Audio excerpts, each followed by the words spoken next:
үйрөнүп аткан нерсеңди бөлүшүү сенин милдетиң. Ошондой сыноону как пережить? Жүрөктөрдүн ээси Аллах Таала.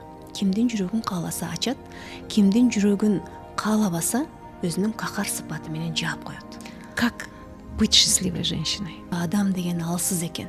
Адам деген көнгөн адаттарына улам-улам кайта берет. Аллах видит всюду. Асманга чыгып кетсең дагы, жерге кирип кетсең дагы, ты от него никуда не денешься. Ни мертвым, ни живым. Ошону Кудайды эстейт экенбиз в действительности. Сен Аллах Таалага тетиги аль-мистактан рухтардын ааламында сөз бергенсиң. Аллахым, мен тетиги планета Земляга барып келе коеюн, кайра эле келем деп. Машалла. Рамазандын ичинде сонун болуп атпадык беле? Мен сонун адам боло алат экенмин деп үмүт кылып атпадык беле? Кем был, не был, отец будет плакать о потере ребенка.